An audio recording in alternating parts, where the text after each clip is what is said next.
director of the Tashkent International Arbitration Center, or TIAC, and it is my pleasure and delight to moderate today's panel discussion. And the word that I would like to start framing our discussion today is the word optimism. And this word, the word optimism, seems to encapsulate the general or overarching sentiment towards Uzbekistan's economic prospects. But at the same time, as we lawyers say, the devil is always in the details. And today, we're going to take a closer look at the issue of access to justice as one of the most important, or one of the important components of an FDI-friendly regime. We all know that investors need stable and predictable legal environment with efficient local court system and access to alternative dispute resolution mechanisms, including arbitration. And Uzbekistan has been taken, or has indeed taken already, a huge leap to put itself on the global map of international arbitration. It has established in 2018 Tashkent International Arbitration Center, or TIAC as we frequently refer to it. It has adopted the new law, which the international legal community and the UN Commission on the International Trade Law, or UNCITRAL, has recognized as model law compliant, or in other words, as compliant with international best practices. But there's more to the topic of access to justice. We have an outstanding panel today to address these issues from various different perspectives. And let me briefly introduce them to you. We're honored to have with us today Mr. Dilmurod Kasimov, sitting in the center of our panel. Mr. Kasimov currently serves as the Business Ombudsman of Uzbekistan, the position he has held since 2018. In his role, Mr. Kasimov is responsible for protecting the rights and interests of businesses, ensuring a fair and transparent business environment, and promoting private sector development. We're privileged to have Mr. Kasimov's expertise and insights as we discuss the topic of justice for business today. To Mr. Kasimov's right is Mary Ann Birkin, who is an international development lawyer. She's a former partner in 2 international law firms, the former Deputy General Counsel and Secretary to the Board of Directors of the Asian Development Bank, and most recently the General Counsel of the EBRD, based in London. Mary Ann currently advises the government of Uzbekistan on legal reforms relating to the investment climate, and in that capacity she leads the working group for the development of the Tashkent International Commercial Court, a project that she will be talking about during our panel discussion today. We also have today with us Mr. Wimdo on Mr. Kasimov's left. Wimdo is the acting manager for IFC's Creating Markets Advisory Services in the Middle East, Central Asia, Turkey, Afghanistan, and Pakistan. At the World Bank Group, Wim has been supporting governments in over 25 countries with FDI policy, industry-specific investment climate reform, investment promotion programs, as well as private sector development initiatives more broadly. Before joining the World Bank Group, Wim worked as the management consultant at PwC and Ernst & Young, where he advised senior management of multinational corporations in a wide range of industry on location strategy and investment location decisions. To Ms. Birkin's right is Mr. Hansel Pham, who is Office Executive Partner for the Washington, D.C. office of White & Case, where he specializes in international disputes and advisory work. Hansel has particular expertise in international arbitration and litigation between governments and foreign investors, and he has been working on Uzbek foreign investment issues for some 15 years. And last but not least, we are absolutely delighted to have with us Mr. Anton Konov, who is a New York law qualified partner at the global law firm Allen & Overy. Anton leads the firm's CIS practice with primary focus on Uzbekistan. Anton has over 20 years. Himoya qilishi mumkin. Mazkur yo'nalishda tadbirkorlik subyektlarining manfaatlarini ko'zlab sudlarga 673 dan ortiq ariza, da'vo va shikoyatlar kiritilgan. Mazkur ariza, da'vo shikoyatlarini sudlar tomonidan ko'rib chiqilishi natijasida tadbirkorlar manfaatlarida 153 milliard so'mdan ortiq pul mablag'lari undirilishi hamda 12 ming gektardan ortiq yer maydonlarini qaytarish to'g'risida qarorlar qabul qilindi. Bundan tashqari institut nazorat organlarini tadbirkorlar faoliyatlarida tekshiruvlarni o'tkazishni muvofiqlashtirish hamda nazorat organlari tomonidan tekshiruvlarni o'tkazilishini qonuniy ustidan nazoratni amalga oshirish bo'yicha qo'shimcha funksiyalar kiritildi. Demak, barcha tekshiruvlar, tadbirkorlarning faoliyatida amalga oshiriladigan tekshiruvlar biznes ombudsmani yoki xabardor etish tartibida o'tkazilishi yoki kelish tartibida o'tkazilishi qonun hujjatlari bilan biriktirib qo'yildi. Mazkur funksiya doirasida nazorat qiluvchi organlar tomonidan tadbirkorlik subyektlarining faoliyatini tekshirishlari qonunlik ustidan to'liq monitoring qilinadi. Shuni alohida ta'kidlamoqchimanki, tadbirkorlik subyektlari faoliyatida davlat nazoratini amalga oshirish sohasi ham tubdan isloh qilingan va bugungi kunda uni qonuniyligi Biznes ombudsman institut tomonidan yagona davlat nazorati axborot tizimi orqali masofadan monitoring qiladi. Demak, noqonuniy tekshiruvlar bo'ladigan bo'lsa, o'sha tekshirgan davlat organi xodimlariga nisbatan ta'sir choralar qo'llanib kelinmoqda. Shu bilan birga tadbirkor virtual ofis axborot portali tashkil etilib, ushbu portal orqali tadbirkorlik subyektlarining murojaatlarini kecha-yu kunduz qabul qilish, hal etish va ushbu jarayonlarni nazorat qilish imkoniyati berildi. Bunga agar tadbirkor faoliyatidagi muammo hal etish yuzasidan ma'lum bir davlat idorasiga murojaat qilsa, uni murojaatini ko'rib chiqish holati, ya'ni o'z vaqtida ko'rib chiqilishi va mazmunan hal etilishi masofadan turib monitoring qilinadi. Demak, tadbirkor davlat organiga murojaat qiladigan bo'lsa, bu murojaatni davlat organi o'z vaqtida ko'rib chiqmasa, o'zi qonunchilikda belgilangan vaqti bor, ko'rib chiqmasa, unga nisbatan ta'sir chora qo'llash vakolati berildi. Shu bilan birga, mana o'zingizlar bilasizlar, tadbirkor davlat organiga bir mazmunda murojaat qiladigan bo'lsa, mazmuni ham boshqacha javob beradigan bo'lsa, bu holatlarda ham demak monitoring qilib, Biznes ombudsman instituti shu ariza bo'yicha monitoring qilib, o'sha noto'g'ri javob bergan holatlari bo'yicha ularni davlat organi xodimlarini javobgarlikka tortish vakolatiga ega. Bu holatlar hozir bu vakolatdan foydalanib kelyapti institut tomonidan. Hurmatli forum ishtirokchilari, hammamizga ma'lumki, ishonchli himoyasiz biznes erkin tarzda mavjud bo'lishi va rivojlanishi mumkin emas. Shubhasiz ayta olamanki, mamlakatimizda tadbirkorlik subyektlarining huquqlari va qonuniy manfaatlarini himoya qilish uchun barcha sharoit va mexanizmlar yaratilgan. Hurmatli prezidentimiz tomonidan tadbirkorlarning rivojlanishi, ularning qo'llab-quvvatlanishi, ularning yo'llaridagi to'siqlarni bartaraf etish bo'yicha mana bugungi kungacha 3000 dan ortiq qonun va qonun osti hujjatlar, normativ huquqiy hujjatlar qabul qilindi. Bu hammasi demak tadbirkorlarning sharoitini yaxshilashga qaratilgan mexanizmlar. Mazkur investitsion forum platformasi xorijiy investorlarga mamlakatimizdagi davlat organlari va tadbirkorlik subyektlari bilan ishonchli hamkorlik aloqalarini o'rnatish uchun katta imkoniyat yaratib beradi.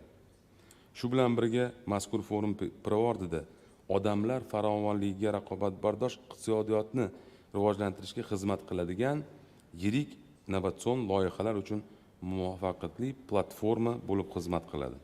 Men doim prezidentimiz aytadilar, davlatimizning iqtisodiy fundamenti bu tadbirkorlik, yangi investitsiyalar, tadbirkorlik ko'paysa, tadbirkorlar boy bo'lsa, davlatimiz ham, iqtisodiyotimiz ham boy bo'ladi. Aziz do'stlar, ishonchim komilki, mazkur forum konstruktiv muloqot va muhokamalar o'tkazilishi amaliy ijobiy natijalarga olib keladi. Tadbirkorlik subyektlarining huquqlari va qonuniy manfaatlarini qo'llab-quvvatlash va himoya qilish borasidagi birgalikdagi hamkorligimizni yangi bosqichga olib chiqishda uchqun bo'ladi deb o'ylayman. Forumni barcha ishtirokchilarga chin dildan samarali ishchanlik kayfiyatini tilab qolaman. E'tiboringiz uchun rahmat. Thank you very much, Mr. Kasima, for your very insightful contributions. As I mentioned in my opening remarks, Uzbekistan has been already making significant strides in the field of international arbitration. It has established TIAC, and we have already administered nearly 50 cases, and all of them are international in nature, which means that at least one party is not from Uzbekistan. And under TIAC's operational framework, foreign companies as well as their local counterparts can choose foreign judges, or in strictly legal terminology, arbitrators. Foreign companies and their local counterparts can choose the language of the proceedings. They can choose the law, and it can be English law. In fact, we've administered cases with English law being the governing law of the dispute. But we know that yesterday, the president of Uzbekistan, Shavkat Mirziyoyev, has made an important announcement on the establishment of the Tashkent International Commercial Court, or TICC. And we're privileged to have Ms. Marianne Birkin with us, who leads the working group on the establishment of TICC. So, Ms. Birkin, please tell us more. This is indeed a very exciting initiative, and everyone is really keen to learn more about this. Switches on, yeah, thank you. Thank you very much, Diana, and thank you also to the organizers for inviting me here today. I'm really pleased to be part of this panel session. And I was also equally pleased yesterday to hear the President announce that this year we will implement this proposal to establish an international commercial court in Tashkent. And I must say that TIAC has very much sort of the model. TIAC has done an amazing job in establishing itself as an international arbitration center using best practice. And TICC is trying to do exactly the same. So the court that we are establishing is an international commercial court, which means that it's designated to adjudicate international investment disputes. So the jurisdiction of this court is specifically to deal with any disputes where there's a foreign element, where there's a foreign investor or foreign ownership. International commercial courts are actually quite common these days. It seems to be just the new thing. A lot of countries have established or are in the process of establishing them. There's an international commercial court in Amsterdam, for example, in Paris, in Frankfurt, and in Singapore. And commercial courts are also found in the international financial centers like in Dubai and in Astana. And so the way this court would operate is that it is part of the local court system of Uzbekistan. So it's one of the regional courts of Uzbekistan under the ultimate supervision of the Supreme Court. But it has its own rules and procedures. So it's independent in that regard.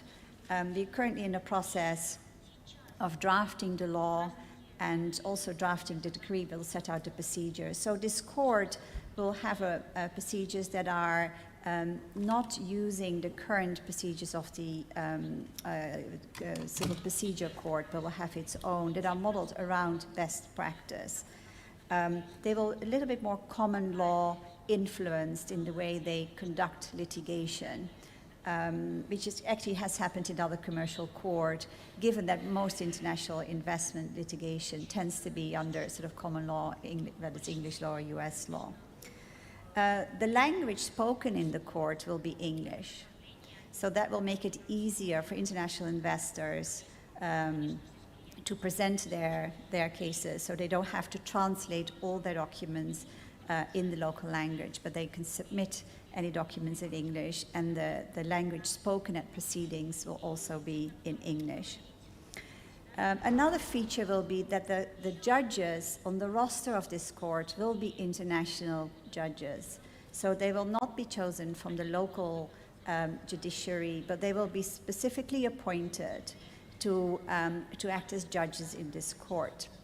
And they will be chosen for their language skills. They have to speak English, but also for their experience and track record in handling international investment cases, dealing with cross-border cases, whether it's investment also or finance. Another feature is that foreign lawyers could plead in this court. So the foreign lawyers could appear in court, can speak in court on behalf of their international clients. But what is very important is that we are proposing that any lawyers, foreign lawyers pleading in the court will have to be assisted by local registered lawyers. This is a feature in some of the other international commercial courts, and it's actually a good way to get the local legal community and the local lawyers to work directly with the experienced international litigators and sort of learn the trade. So I think what this court is trying to do is really provide a forum for dispute resolution that is instantly trusted and accepted by international investors. Currently, any dispute resolution of international transactions, whether it's investment or finance, tend to be, or the dispute resolution provisions tend to refer to either arbitration, international arbitration, often conducted outside the country, or the courts in the UK, for example, or elsewhere. And so what this is trying to do is bring those cases to this country in the same way as TIAC really was established to help also bring international arbitration cases in this country. The other thing I should also mention that this court would do, it will also hopefully assist TIAC in trying to promote cases to actually, or promote TIAC to be used where the seat of arbitration is Tashkent. Because there is always a concern that international investors has, even when they use an international arbitration center that they would respect, that if the seat of arbitration is here, you may still end up for example, questions on your arbitration clause in the local courts. And in this instance, the TICC would provide the venue for international investors to deal with concerns when it comes to the arbitration agreement. We also think that this court would have a demonstration effect. I think it's important that the reforms that are happening in the justice sector will continue, and this court will hopefully help that. So it will help the local court system, the local judiciary improve by the standards that it will set. And then finally, I want to say, it really is also a way to develop the legal advocacy in this country. I heard that I think this is the country at the bottom of the list in terms of the number of lawyers per capita.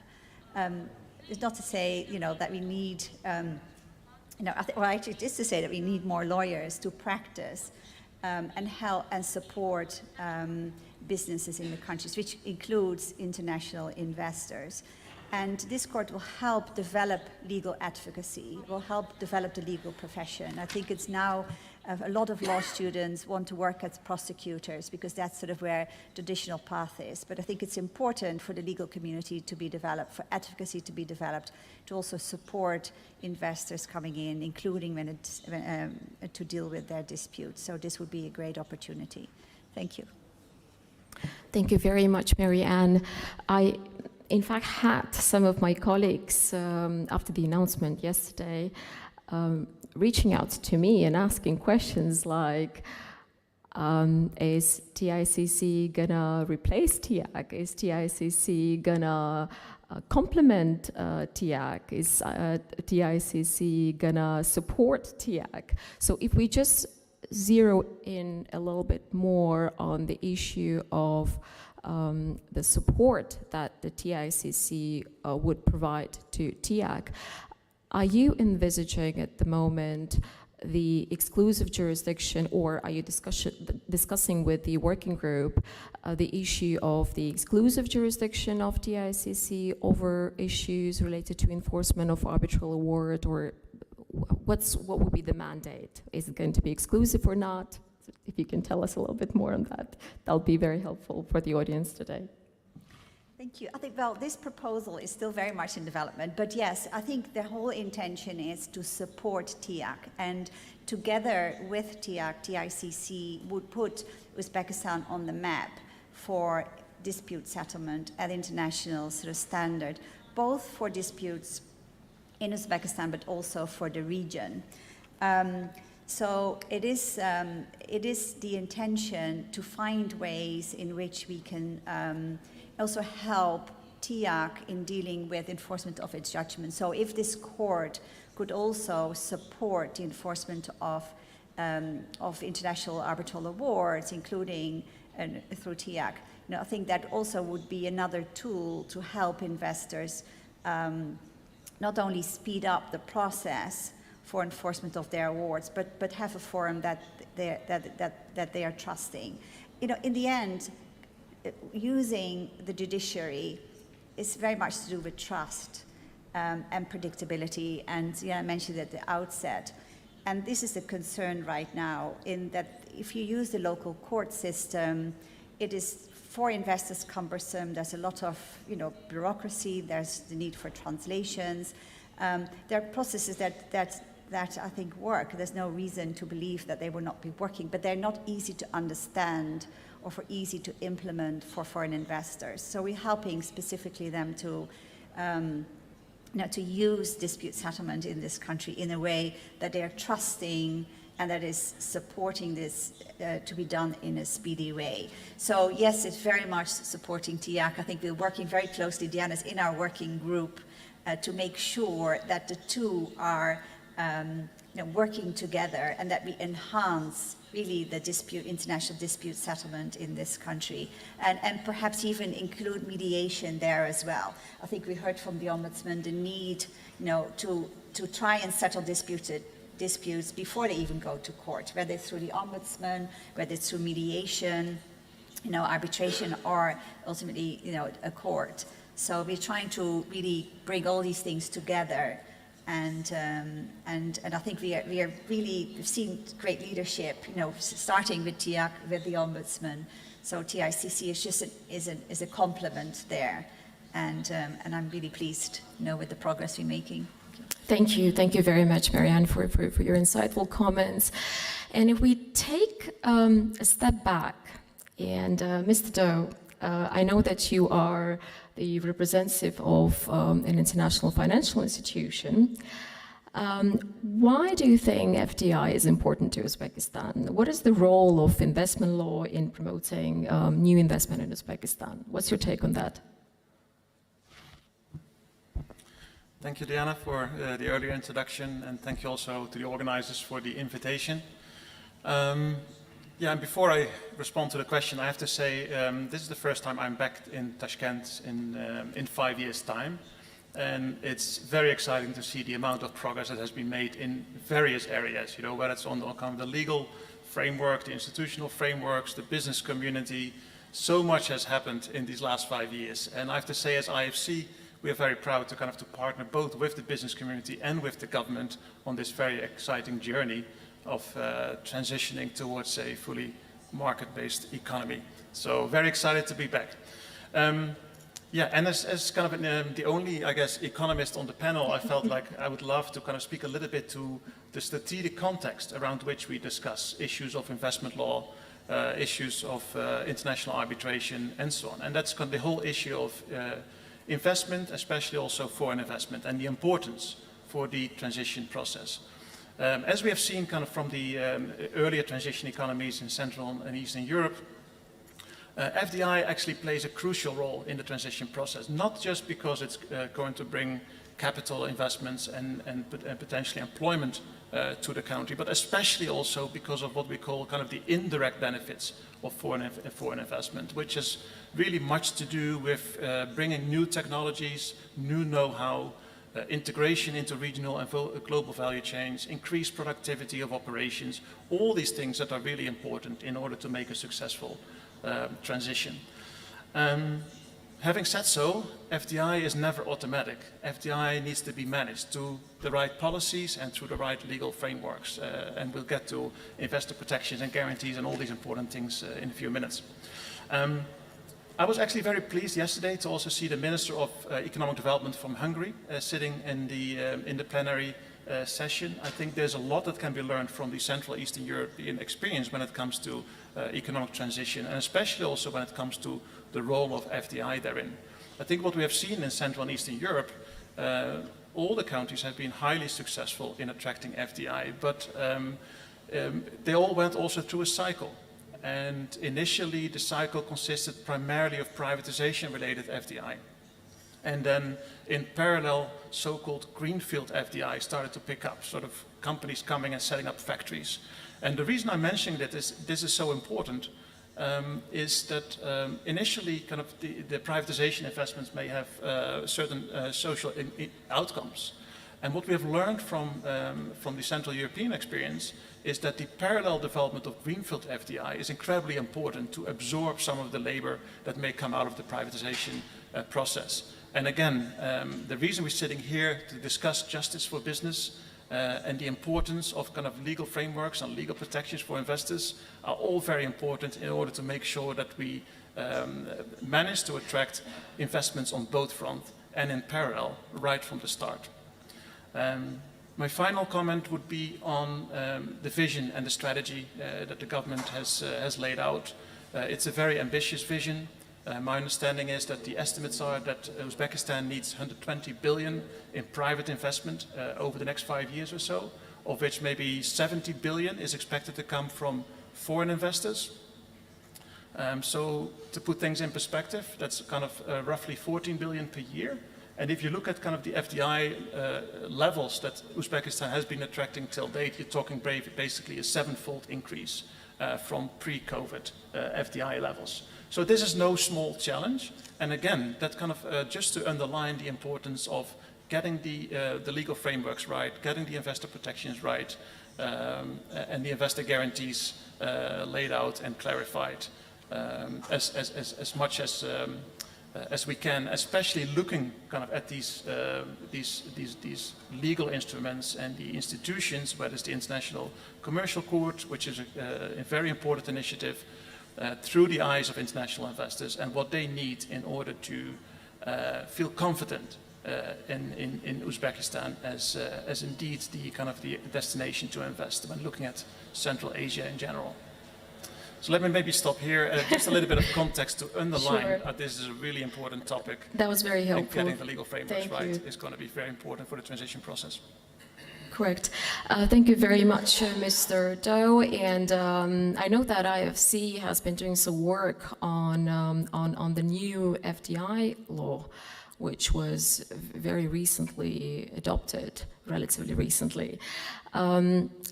What do you think? Does it provide sufficient protection, or we always say that there's always room for improvement? So what's your view on that, on the new law, FDI law that Uzbekistan has passed in 2019? So the IFC has been working very closely with the government on doing a review of the investment law. I think generally the 2019 law was a big step forward in terms of investor guarantees and protections, but there's always room for improvement.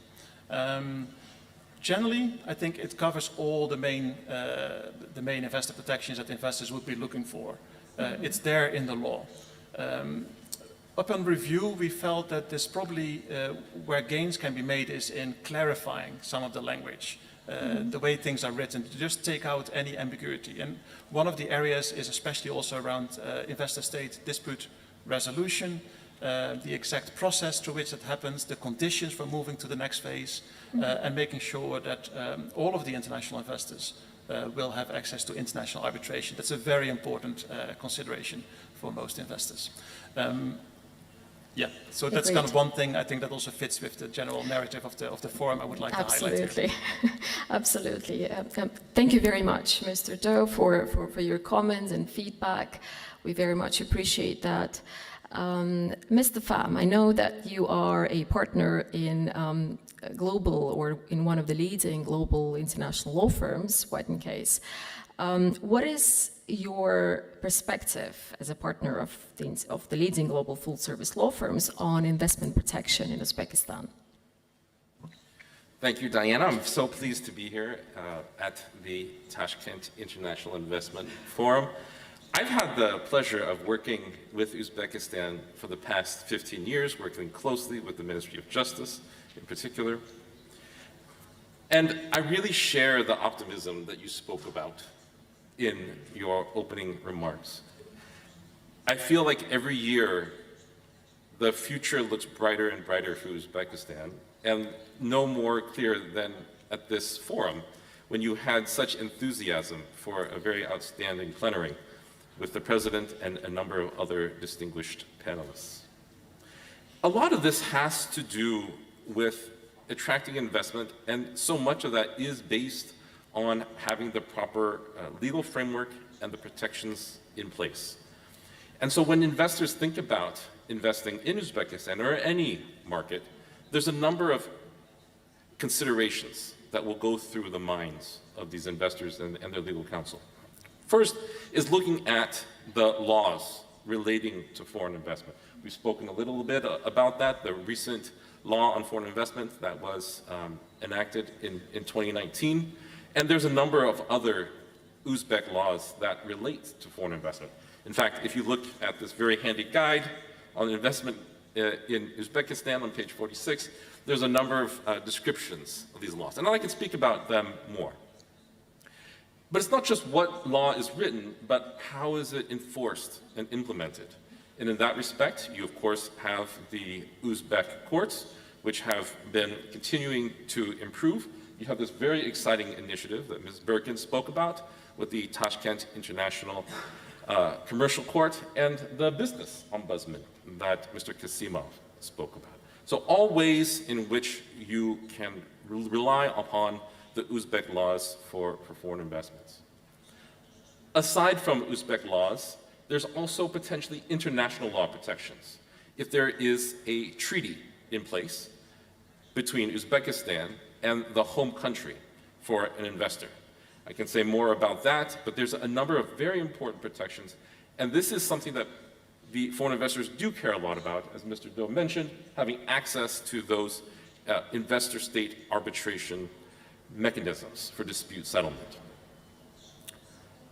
You may also have the ability to obtain investment protections through a separate investment agreement, something that is signed specific for an agreement for an investment between the foreign investor and the state, making certain commitments in return for certain obligations from both parties. That is a very important way to make sure that whatever concerns you have that may be specific to your investment are covered and are being appreciated and respected. A fourth and final way to protect investments is through political risk insurance. And this is the ability to obtain insurance to cover political losses or losses due to political decisions or activities and measures. This political risk insurance can come from a state-sponsored institution. There is the Uzbek Invest International Investment Company, which provides political risk insurance for a number of different political actions relating to expropriation or the inability to move currency and transfer currency. There may be multilateral agencies that provide this political risk insurance, such as MIGA, the Multilateral Investment Guarantee Agency, part of the World Bank, which Uzbekistan is part of. And then finally, you may get political risk insurance from a private source. And I know that, I think I recall that Uzbekistan requires that insurers private insurers provide such political risk insurance. Those are the general types, and I'm happy to speak more about any one of those. Absolutely. So what types of legal protections do foreign investors have in doing business in Uzbekistan? a more specific question. Sure. I think we really do want to focus on the foreign investment law. And the foreign investment law from 2019, it really consolidates what had been a number of different foreign investment laws. It consolidates it, it makes it very comprehensive, and it is a very big step forward, as Mr. Doe mentioned. There are very comprehensive protections for investors about fair and equitable treatment, protections against expropriation, protections against, again, restrictions on currency exchange and the repatriation of dividends. There is a very, I'd say, broad and liberal clause which protects investors if there is a subsequent change in legislation that is less favorable than prior legislation. The investor will be able to rely on the prior legislation that was more favorable. Really quite a broad array of protections.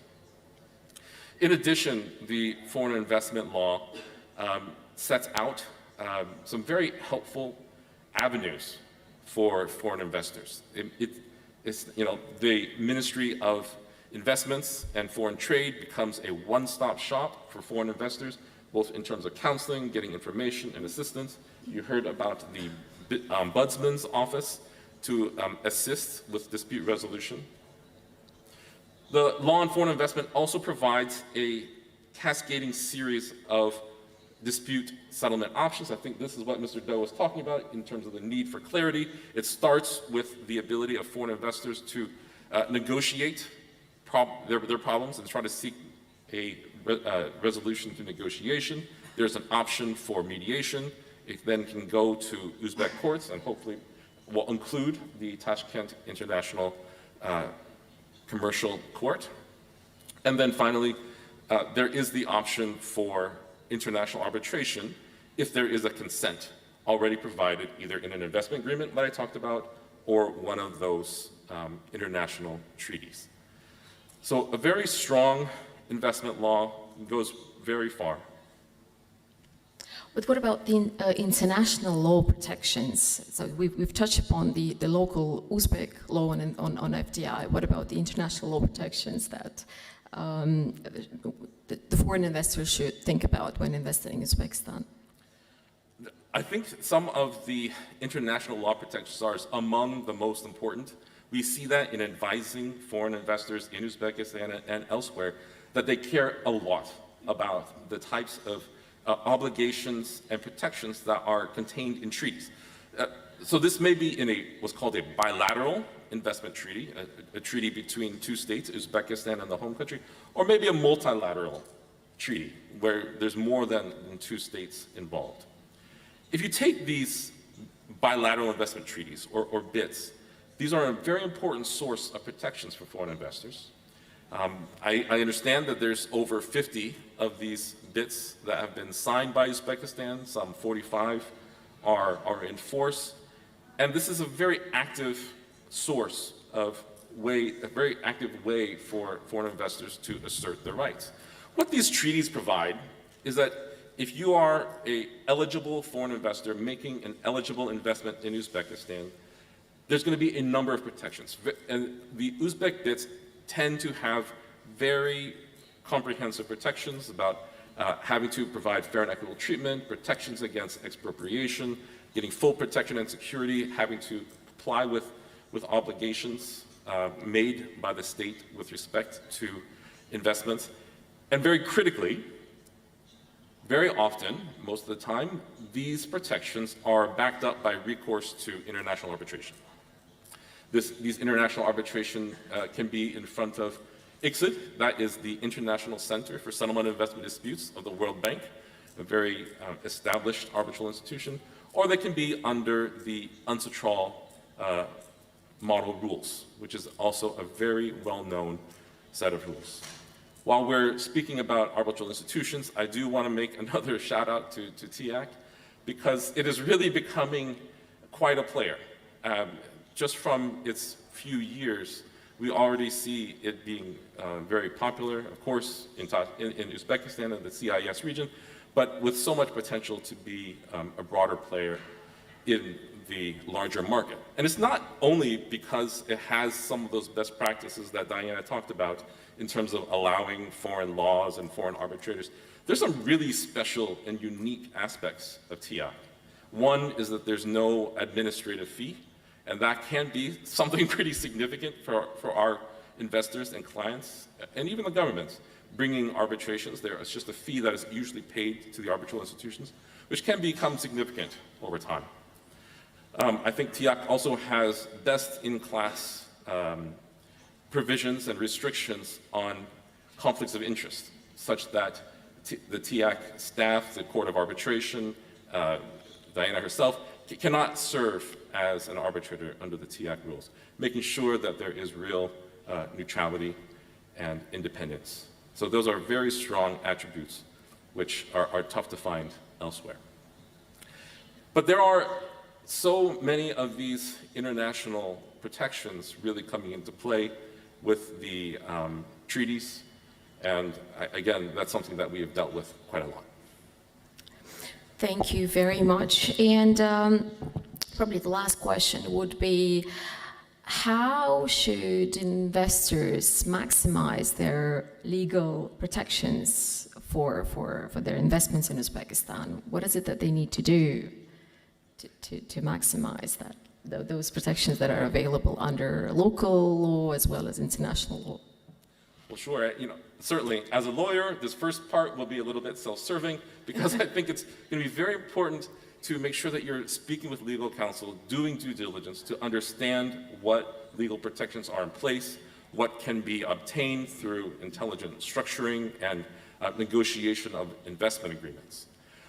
Once you know what obligations are there, how do you make sure that you are able to access them? And a lot of that is just behaving in the way that a good and conscientious investor would, things that are very natural.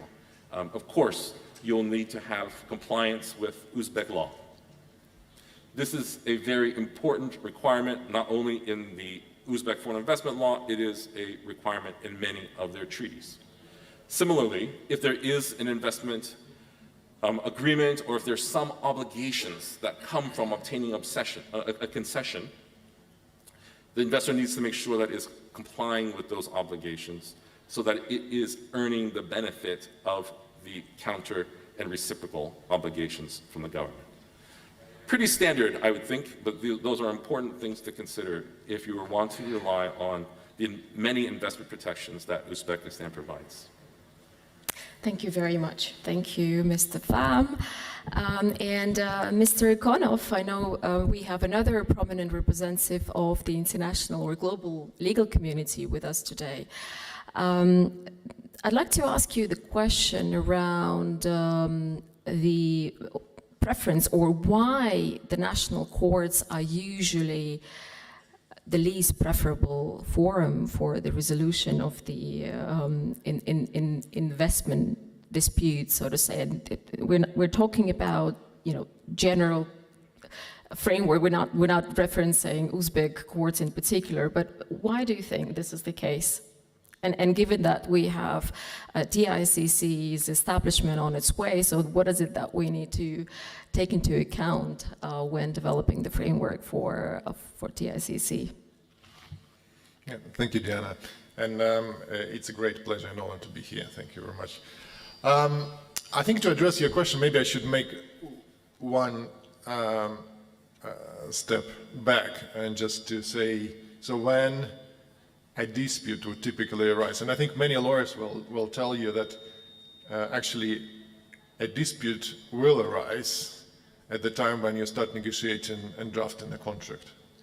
It is at that point of time where you or your lawyers need to start thinking about what is going to happen if a dispute arises and where we're going to go.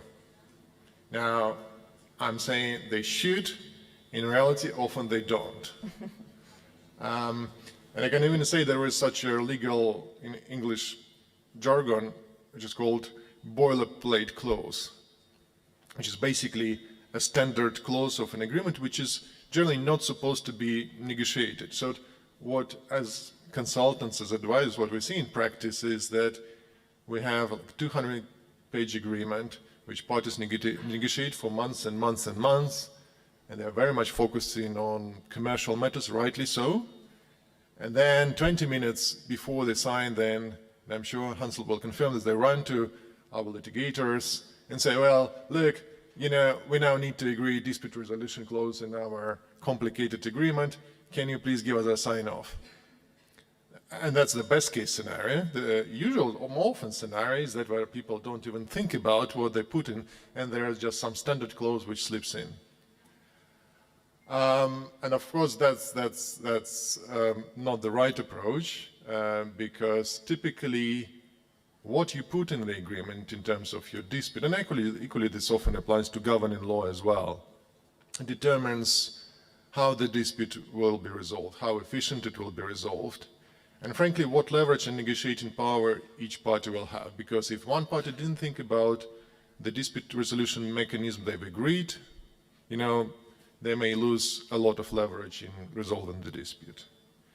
Now, you know, talking about getting to your question about the courts, I think, again, to remind ourselves, there are several, first of all, options how we can resolve disputes.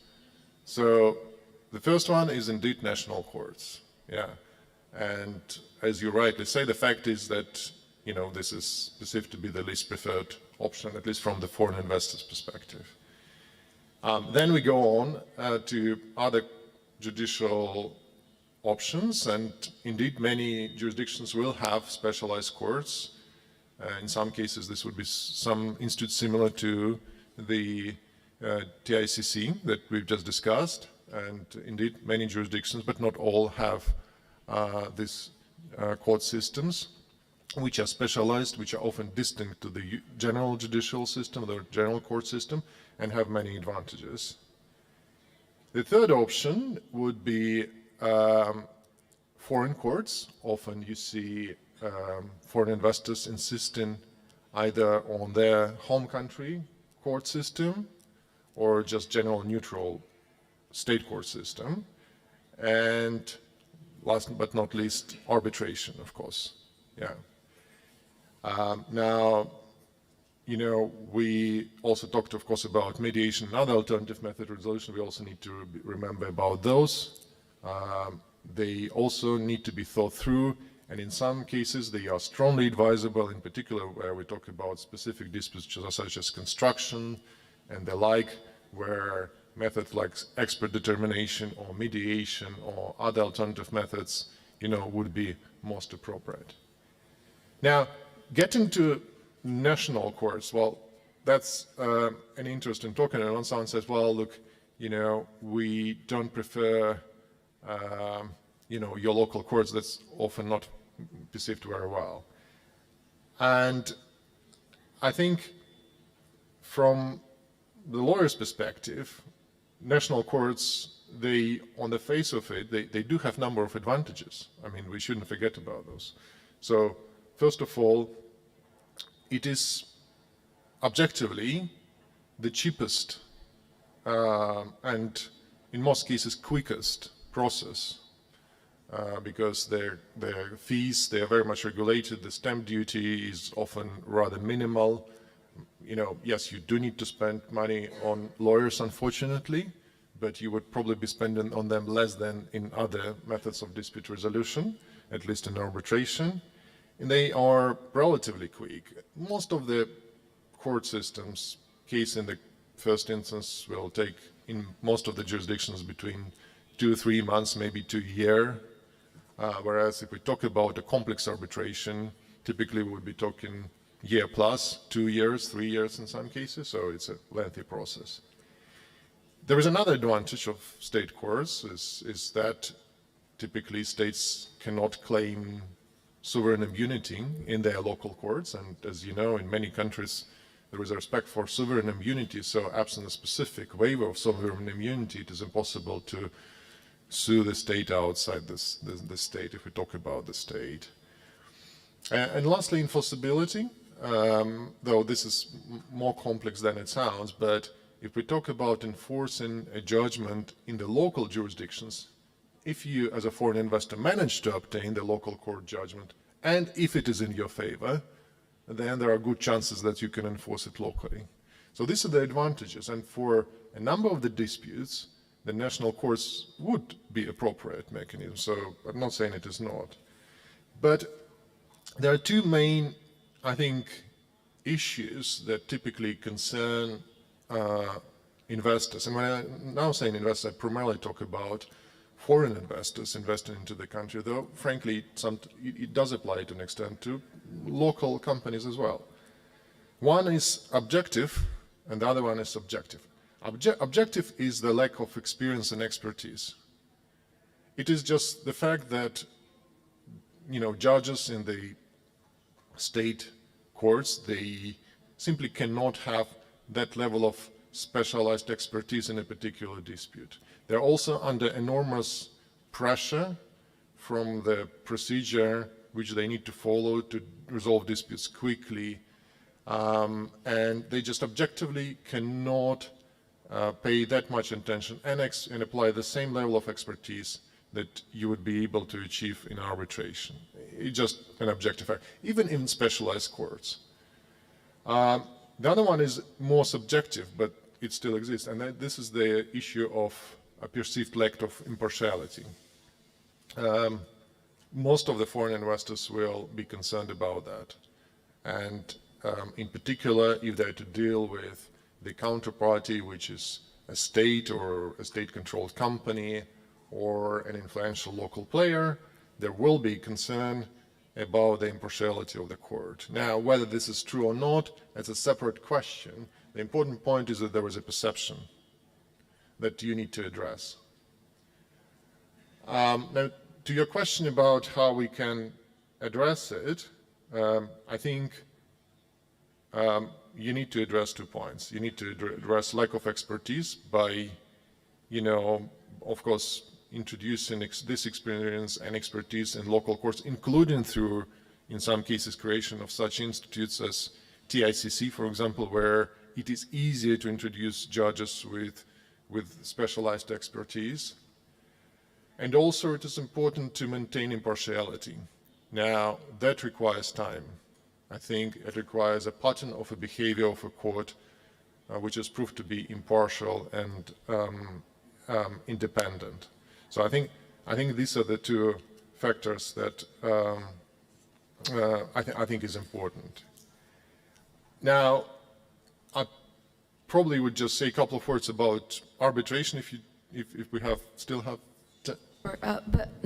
But since you've mentioned about the approach or that perceived lack of independence of national courts, and again, we're not discussing here Uzbek courts as such. You know, I know that Mr. Konov has explained about the general perception, but I think 2 points that I personally really like to mention in conferences and forums like this one is the fact that there are already certain cases which were considered by Uzbek local courts, and in those cases we've seen judgments which recognized foreign arbitral awards that were issued against state-owned enterprises of Uzbekistan. I think this is really the testament to that approach, to that independent approach of the local courts. And another important point that I would also like to emphasize on. In the history of Uzbekistan, there hasn't been a single court case in which a foreign arbitral award has been refused recognition on public policy grounds. I think this is very, very important for the investment community, and I just thought that I will just chime in and make that comment. But probably another question that, since you've mentioned about the foreign courts and English courts in particular, what would drive the choice of a foreign investor, and why would they prefer foreign courts like English courts, for example? Yeah. Mr. Konov, the question is addressed to you. Yeah. So, sorry, I just want also to pick up on your comment about the practice of courts. I think actually your latter example is more important than the former, in a sense that I think it's important that local courts has not refused recognition of enforcement. Indeed, it is very important. Because we know many countries, or some countries, who are not quite notable for refusing to recognize arbitral awards. And I'm not saying that there are grounds for doing that often, you know, and it's not illegitimate to do so. But, you know, once you have a pattern where a state continuously refuses to recognize foreign arbitral awards, you know, this is a sign. And it's, you know, you like it or not, but it's typically not a good sign. So I think the fact that here there have been no cases of refusal, I think it's a good sign. Yeah. And there have been attempts, multiple attempts, to set aside an arbitral award on public policy grounds, and all of them failed. Yeah, to your question on the kind of foreign courts versus national courts arbitration, well, there are several reasons why foreign investors would want to opt for foreign courts. Because, well, first of all, they would view them more impartial in comparison to local courts. For example, if we talk about an investor coming from Europe to Uzbekistan, so if they have a choice between an Uzbek court and an English court, for example, which is a very popular, of course, choice, they would view English court as impartial. They would view, and that's true, that still English courts would often be quicker. They will have a regulated procedure. In many of those courts, again, English is an example, there will be availability of experienced judges. Again, maybe not to the level of the same expertise as you might get in arbitration. You have an effective appeal system. You arguably have lower cost and better speed. So there could be situations where a foreigner investor would say, well, look, I really think that arbitration is a little bit far too complicated. It is not really right for that level of relationships we have because they are maybe not too complex. The important determinative factor is also enforcement, you know, because the beauty, of course, as we all know, of arbitration is the pretty much global universal enforcement of arbitral awards, yeah, because most of the countries, they are parties to New York Convention, and at least theoretically and typically in practice, you can enforce any arbitral award pretty much throughout the whole of the world. Now, in courts, it's not the case. It's often a matter of either reciprocity or presence of a treaty. So it really depends on what the dispute is about, where your assets are. For example, if your assets are in UK or in EU, then English courts could be appropriate. If not, then you know, they may not. One thing I should perhaps also mention that there is a perception that when we talk about arbitration of foreign courts, that's always in favor of foreign investor. And I think that's not quite right, because this, I think, perception is based on the assumption that the local partner, the local company or state-controlled company, there will be defendants. Yeah, and if they're defendants, it's better to defend yourself in a local court. Now, the truth is that it's not the case at all. Often you do have, as a local partner, a lot of claims, indeed, against your foreign counterparty, supplier or constructor. It's not completely uncommon. In fact, it's very common. And if you think about it, you know, if you subject your case to like a local court and need to enforce it in some jurisdictions which doesn't recognize Uzbek court judgments, I think you will be thinking twice whether that's the right choice or not. So the other point to make is that I don't think there is, we were just talking about all that just purely from a perspective of foreign investors. We often talk about it from perspective of both sides. And the choice really needs to be done on an ad hoc basis, specific to a particular contract or dispute, and so on and so forth. Thank you. And what about the law?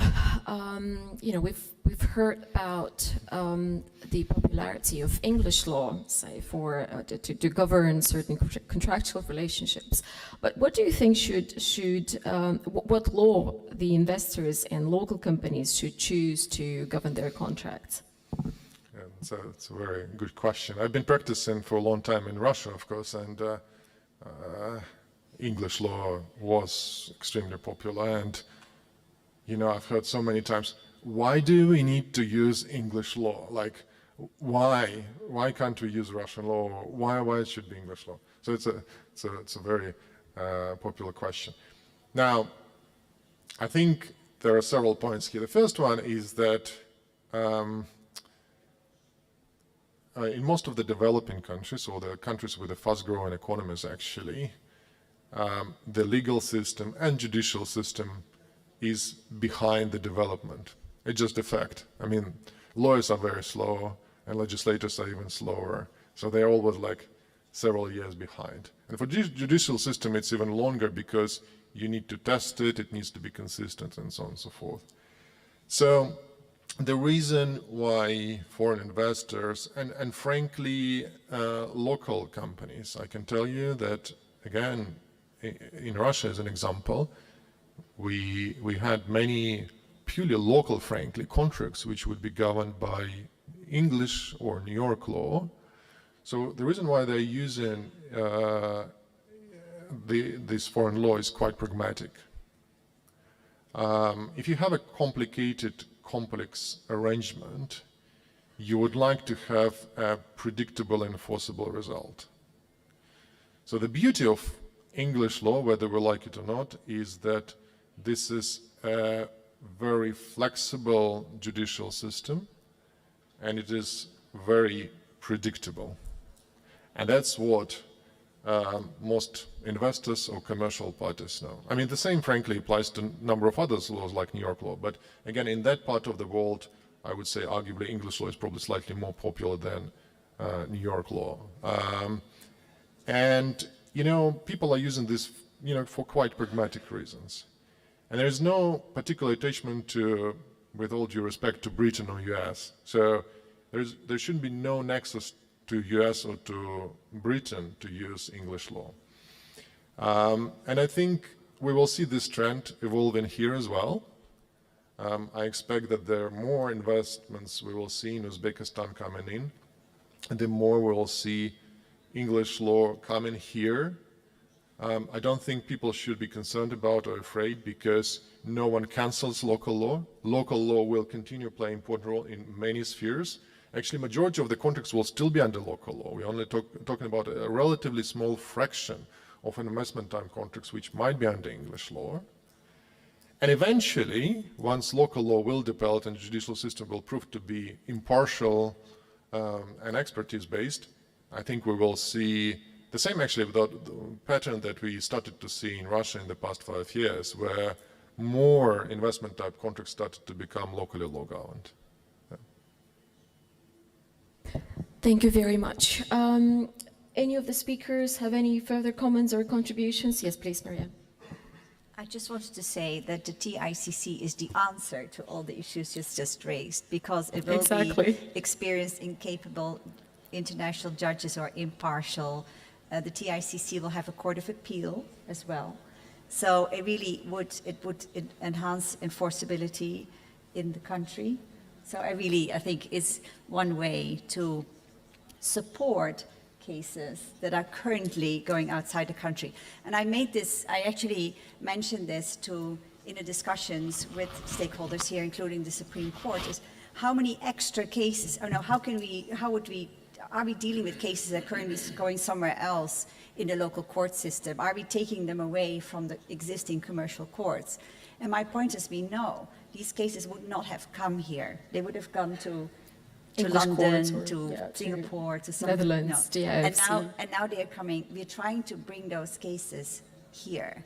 So that is what this is trying to do. So thanks for that. Is absolutely I absolutely agree, and that's why I wanted to shortcut this much lengthier process of the national courts. And as you mentioned, I think we have a very good example. Well, first of all, there's an example of that in Astana, but also there's, of course, a very successful example in Dubai, yeah, which is quite impressive. Absolutely, and definitely in terms of the caseload, we all know that our judges are overloaded with cases, and when we talk to them, there's always that discussion that we help you, we as arbitration services providers, we help you, we relieve some of the caseload from your shoulders. So definitely there's that complementary function of TICC as well as TIAC to the local court system. Any further comments or remarks, please, Hansel? Yeah. I also really want to agree with what Anton said about governing law. So much of when I am actually approached by my corporate colleagues about a dispute resolution clause, not all the time, and always late. There is a preference for New York or English law, sometimes just because of that predictability that Anton was speaking about. And it's not because the law is better, it's just that we have many, many decades of cases that we can draw upon. We can see the trends. We know that this is likely to go a certain way so we can plan. And that is so important to foreign investors, just having that legal stability. So when you have a country like Uzbekistan that is really coming into its own, but doesn't have that long history, that's really where some increased transparency will assist. And we see that there are transparency requirements in the foreign investment law and separate laws on transparency, but just showing the world, showing foreign investors how courts react can, over time, provide some of that predictability that makes other governing laws so attractive right now. Yes, please. Yes, so listening to this very interesting kind of conversation around courts and disputes, and like you mentioned, some of the courts kind of and the judges being overloaded with cases, it just struck me that there's also something like prevention is better than cure. And many of the countries where we work, and I know here in Uzbekistan also, you have a national agency for investment promotion, and as part of the mandate of these agencies, they have a so-called investor aftercare mandate. So it's not just about bringing investors to your country, but actually once they're there, staying in touch and making sure you understand what their problems and the issues are. Many countries set up so-called investor grievance mechanisms. It's like one step before dispute. Investors have a grievance, and then through these kind of independent grievance mechanisms, see how you can resolve some of these cases very, very early on, before they become a dispute and before they become a very expensive international arbitration recourse. And I know, for example, in the case of Georgia, they have organized the grievance mechanism through the National Ombudsman, very effective system, and there may be other opportunities kind of how to organize it. But yeah, prevention is better than cure. Absolutely, I fully agree, and I think there was a discussion about establishment of some form of dispute prevention or dispute avoidance committee. So this discussion has indeed taken place already in Uzbekistan. But on the transparency point, I fully also agree with Hansel, and I think another point to note on the local court system, a lot of court judgments are in public domain, such as, for example, those that I have mentioned, which were issued against state-owned enterprises of Uzbekistan, and all of this is in public domain. We at TIAC have been proactively asking the parties to our dispute to provide consent to the publication of our arbitral awards in redacted forms, which means that users and future parties would be able to get access to judgments or arbitral awards in redacted forms and see the quality of the decision making. So I fully agree that transparency is very important, and we do take steps to ensure that. Any further comments? Please, yes. Да, рухсат берсела Диана, я на узбекском, если согласен. Ну, конечно, да, международные суды, это развиваются, да, действительно сейчас это очень важный механизм, важная система. Тоже в одно время, я думаю, сейчас вы вот сказали, сейчас со стороны нашего президента много очень создается организаций demak, tashkilotlar, которые регулируют вопросы до судов. Вот я сказал, вот многие, даже бизнес-омбудсмены и другие ТПП, такие организации, которые регулируют вопросы до судов. И mana hurmatli prezidentimiz tomonidan sudlar reformasi masalasi bo'yicha juda katta urg'u berilyapti. Xabaringlar bor, o'zinglarni hammanglarni apellyatsiya, kassatsiya instansiyalari, birinchi instansiyalar bo'yicha juda katta urg'u berib, sudlarni prozrachniy qilish choralari juda ham katta ko'rilyapti. Men o'ylaymanki, investor O'zbekistonga kelganda o'zini xohishi xohlagan sudga murojaat qilishga vakolati bor. Мы это всегда поддерживаем. И местные суды тоже меняются, наши местные суды тоже развиваются. Поэтому я думаю, это зависит от инвесторов. Если он, конечно, есть свобода слова, куда murojaat qilsa, все-таки xohlagan joyga murojaat qiladi. Rahmat. Katta rahmat, Dildir. Спасибо большое. Any further comments? I think we're almost reaching the end of the session. I would like to thank our panelists today for this very interesting and engaging discussion, and I hope that the audience today has also benefited from the discussion today. And if you have any questions, you can approach us individually after the session. Thank you very much.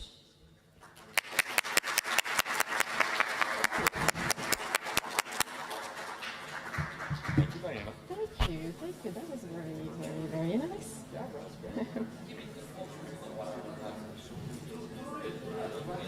Stand up. А вы сидите, да?